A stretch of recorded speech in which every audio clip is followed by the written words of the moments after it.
মুস্তাফিজুর রহমান আবারও প্রমাণ করলেন কেন তিনি বিশ্বের সেরা বোলারদের একজন। চোটের কারণে প্রথম 2 ওয়ানডে মিস করার পর সিরিজ নির্ধারণী তৃতীয় ওয়ানডেতে ফিরে দুর্দান্ত 5 তুলে নেন বাঁহাতি এই কাটার মাস্টার।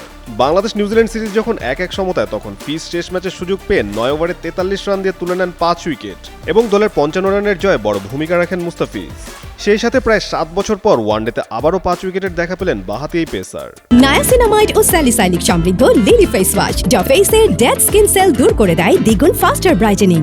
আর এই 5 মাধ্যমে ওয়ানডেতে মুস্তাফিজের মোট 5 উইকেট হলো 6 বার। এর ফলে ওয়াসিম আকরাম ও ট্রেন্ট বোল্টের রেকর্ডে ভাগ বসিয়েছেন তিনি।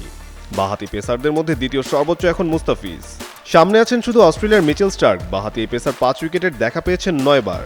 সবচেয়ে দারুণ ব্যাপার, মাত্র 118 ইনিংসে এই কীর্তি গড়েছেন মুস্তাফিজ, যেখানে আকরামের লেগেছে 351 ইনিংস।